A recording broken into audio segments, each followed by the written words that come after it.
Hey y'all, it's a beautiful sunny Sunday morning and it's probably about 10, maybe, yeah, close to 10. Feels like I've been up forever, but it's only because I've been up since super early. And I looked out the bathroom window because I was trying to spy on my chickens.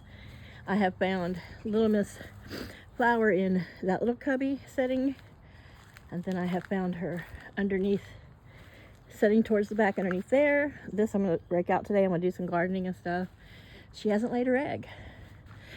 I thought she had because she was on the back porch just singing. Her and Laddie were on the back porch singing to high heaven. Here's feral kitties.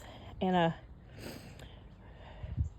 apparently I think one of the other ones laid an egg and she was just singing a song of solidarity. But so I came out this morning. Like I said, I was going to sneak out because I looked out the bathroom window and these two were laid in the middle of my driveway.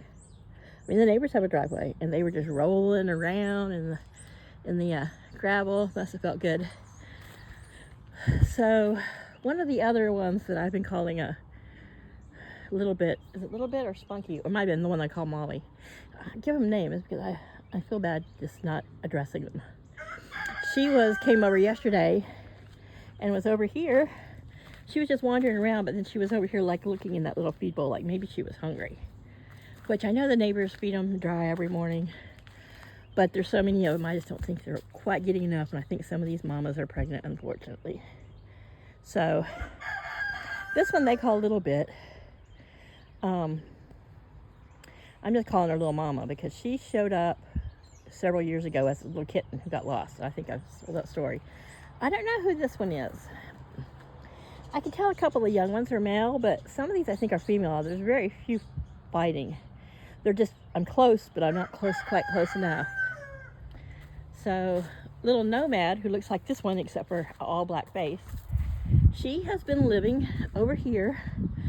I think she's got herself a little nook over here under the yucca. Yesterday all day, though it was kind of cold, really windy and cool, she slept right back there under the rose bushes. These guys are going to be blooming. And because I felt like crap and I was so busy running back and forth to the hospital that I never got around to pruning the roses this year. So they've still got a pretty good V shape. I don't know if you can really tell from here because I need to mow.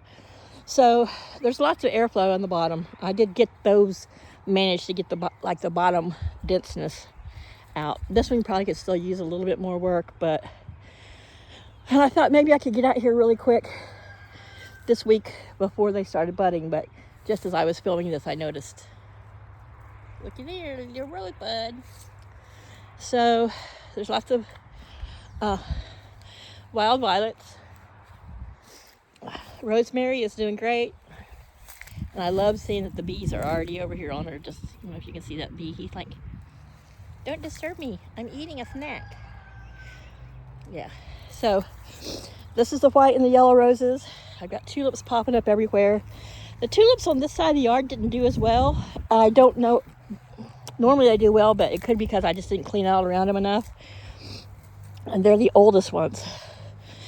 So I've had quite a few blooming over here, but you can see there's lots of weeds. And this has just been a weird spring, so I don't know if anything's going to bloom like it's supposed to. It's prairie tulips. So my purple and these little clusters here are all the Asiatic lilies.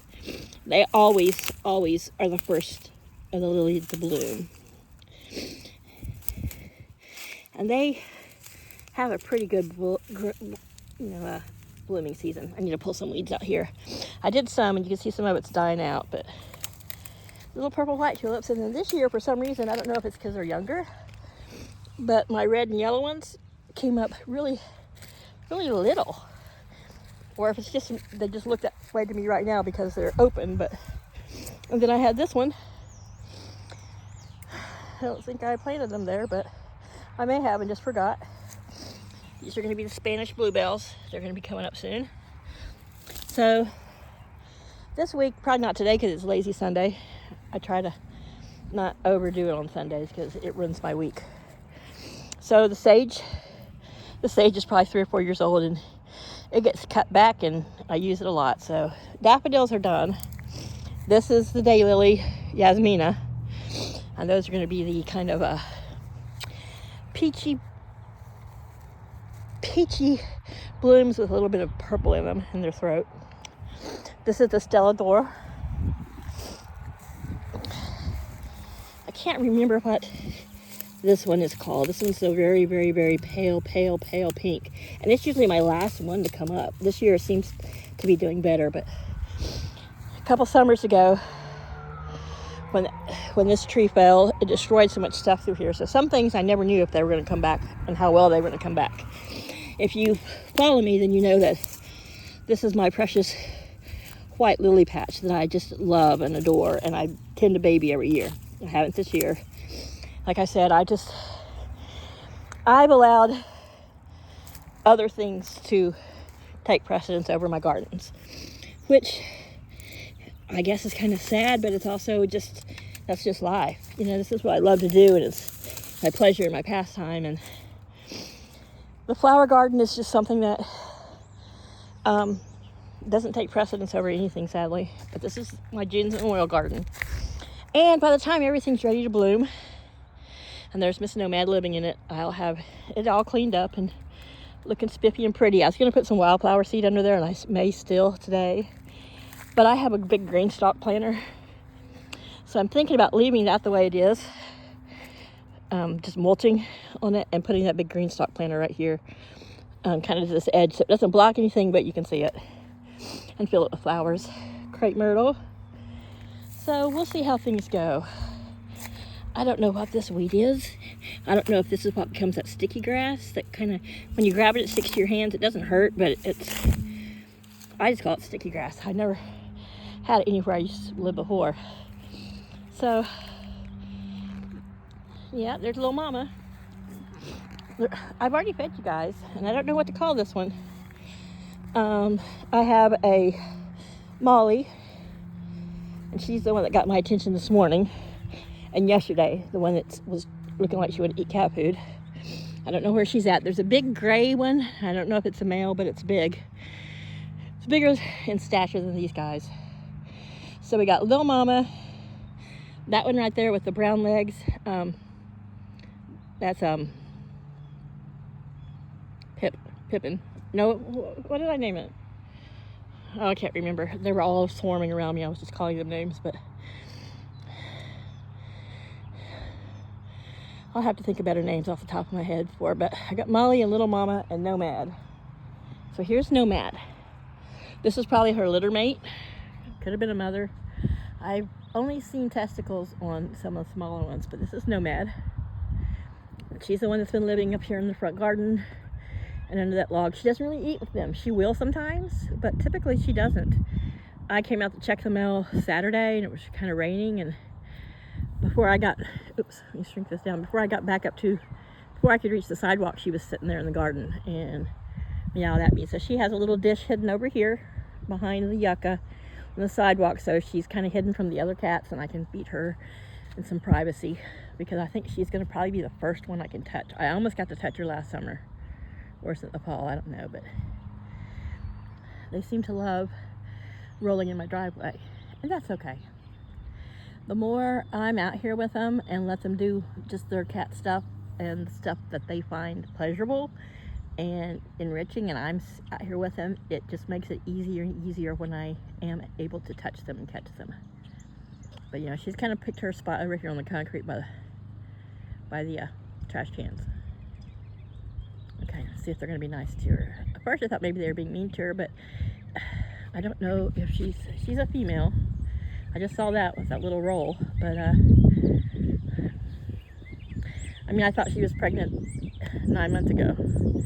So, you know, maybe she's not. I don't know who had the last little ones, but I think way over there, going towards the opening in the fence there, you can see the little flashes of white. Oh, went back behind under the honeysuckle. So they like to hang out there, and that I'm going to have to just get. The only thing about using the weed eater on that is that there's so many logs under there that it ends up just ruining my strength. So we'll see. I have a feeling that come Well, we'll probably go into burn ban here in the next couple months. And then usually we can't burn again until after September. And because I am close to town and not way out in the boonies, you know, I'm just at the very edge outskirts of town, I may have to let the fire department know I'm doing it and get an okay because I'm so close to residences, but I think we could probably contain it pretty well. I just don't want the big logs to catch and burn forever. So we'll see. I just want to get the brush and stuff out from under there. I mean, I could have gone through there with a bunch of Roundup or something, but I don't like to use chemicals. I don't like to use in my yard. I actually got almost drank Roundup once. Yeah, it's a miracle I don't have cancer. Yeah. My neighbor, well, a friend of mine, her neighbor he had been doing his yard, and I guess he broke the top off. Apparently, I found this out later, that he had broken the top off his Roundup bottle. So he was putting the Roundup in other containers, and dumbass redneck, he put them in food type containers. Well, he put one in a Coke bottle, and Roundup is dark brown, just like Coke, and left it on my neighbor's porch so she could use some of it because she was having some weed issues or whatever. But he didn't write on the bottle, he didn't mark on the bottle, anything. He might have told her, she didn't remember it, but somehow it got stuck in her fridge. She must have saw it and thought, I must have left it there, who knows. So we were over having pizza, and she's like, there's a Coke in the fridge, Kate, if you want, because she knew I didn't want any beer. And so I went and I took a sip of that Coke. As soon as it got past my lips, I could tell it wasn't Coke, and I went and spit it out and rinsed my mouth out with. I didn't know what it was, but I rinsed my mouth out with milk, everything, because we just knew it was a chemical. And we went to dump it out, and we saved the bottle there. And then after we dumped part of it out, we saw on the clear part of the bottle, it was written Roundup with a black marker on a clear bottle filled with dark brown liquid. So nobody knew. And I mean, it didn't go fizz when you first opened the lid, but I don't know why I didn't notice that, unless it's the fact that, you know, I often put a lid back on my soda and we'll keep working on it. And, you know, maybe the fizz isn't all, you know, the fizz gets less and less as you drink. But, oh, look, Nomad's over there looking at, I think that's a boy. Maybe I'll just call him Charlie. That's what the neighbor's name is. But they're getting along, so I think they're same size. They're so similar, I think they might be still litter mates, but who knows. Cats, sometimes you can't even tell who's a parent and who's a child. But yeah, they're all kind of still hanging out here close by. Listen to me talk. I'm probably only about 10, 12 feet away from them. So that's a good thing. But anyway, so I didn't know it was Roundup. This was a week before I was to go to Vegas on a trip with my late husband. And a few days later, or I guess the next day maybe, my tongue was tingling, like maybe I bit it or something. And then it started feeling really raw. And then I woke up one morning and it looked like all around my gums, underneath my tongue, everything was just white. And when I was rinsing my mouth, brushing my teeth that morning, little pieces of skin and flesh were coming off. So I called disease control, and they said, you know, you should call the sheriff and report it because it's illegal to put chemicals like that in food grade dish bottles or whatever in North Carolina, whatever. But I talked to my friend who the doctor said there's nothing you can do, you just let it slough off. So my other neighbor's a horse vet, and he gave me this tincture that they often give it to horses and have it swish it around in a horse's mouth when they have an issue or like they've been poked. If they have anything sore in their mouth, say from a bit, or, you know, poke from eating something, you know, hay or who knows. But, and that helped a bit, but like we got to Vegas and I wanted to eat all these things I would never think about eating, like a fried Twinkie. I don't even like regular Twinkies. But I pretty much lived on French onion soup, cantaloupe, really soft, cool things. Say, you know, a few people who loses weight in Vegas. But anyway, it was horrible. So anyway, that's my Roundup story. Yeah, you guys are like, I'm so glad you guys have this puddle here. I'm glad Paul never wants to fill it up. So Paul gets hit this tree twice. He's saying it's a tree, cut the tree out. No. He hits it here, and he ripped off the handle. He's got to get that fixed. I think it has to do with the stroke. He doesn't pull up far enough. I always pull up closer to the bikes. And I also pull up all the way to the edge of the grass here. And so when you're arcing out, you just back around here the driveway. But he just starts backing up and he's not looking. And you have a freaking backup camera.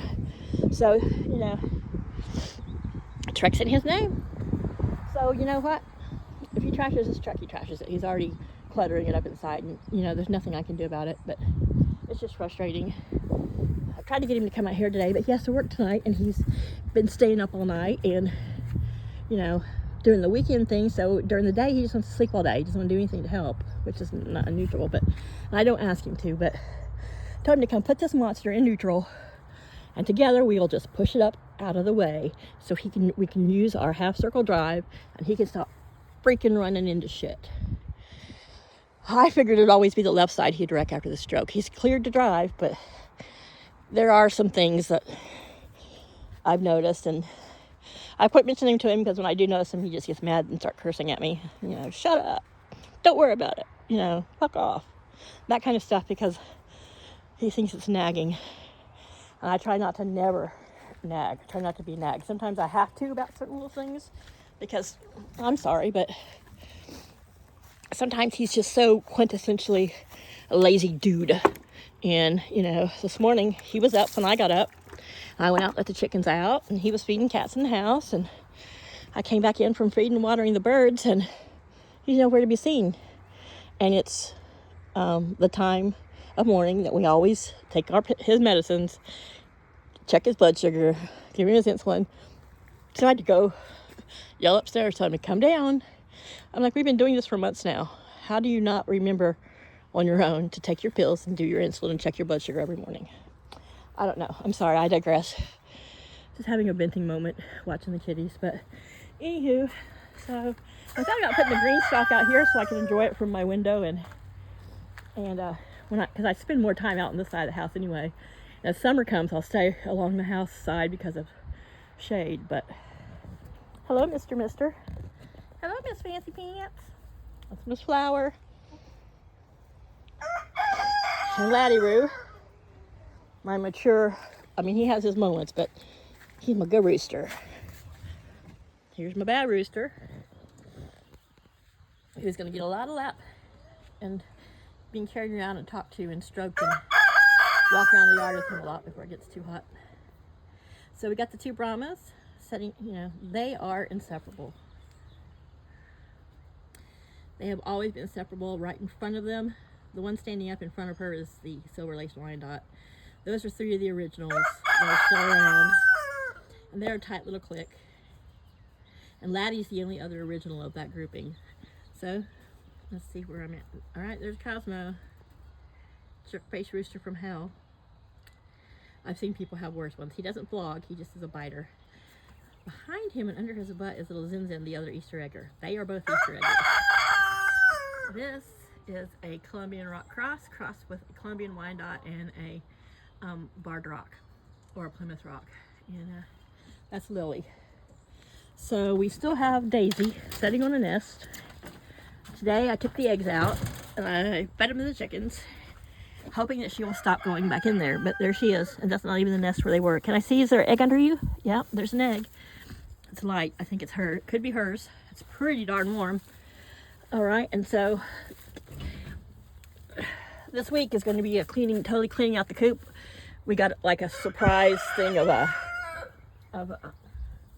we have a chicken laying green egg in here. The weather changed from what it was forecast. That's why I haven't taken the rest of that wrap off around. We had some nights that were going to get back down to being quite cool.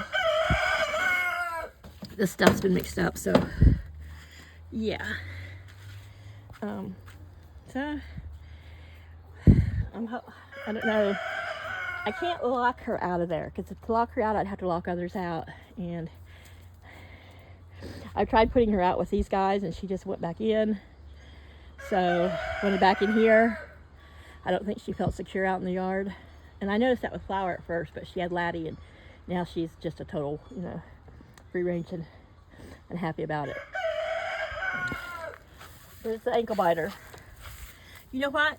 I'm calling you the same nickname that we call annoying little Chihuahua dogs. Yeah, so anyway.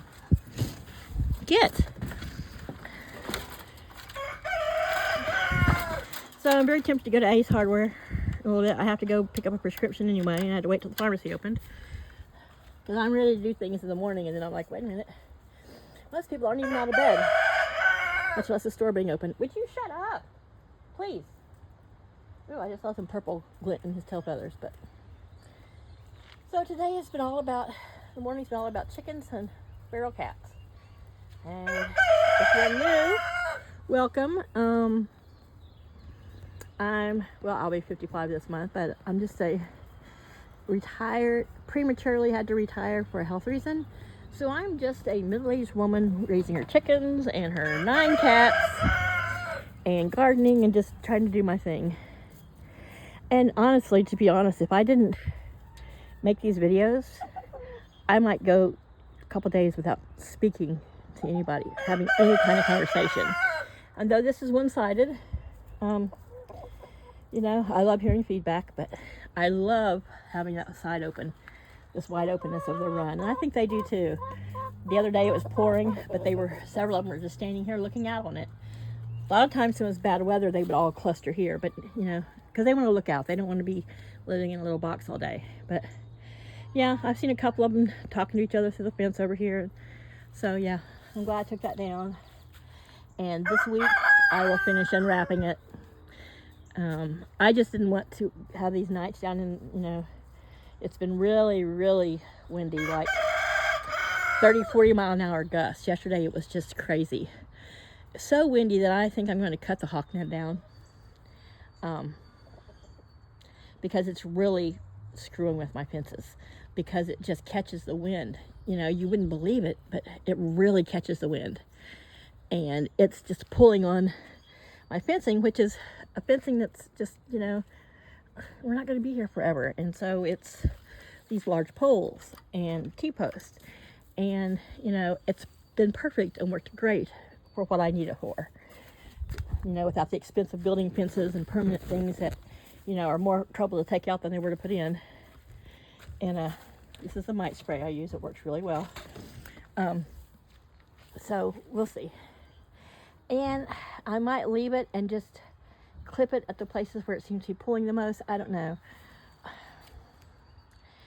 These birds, I have large bodied birds, so for something to swoop down and pick them up,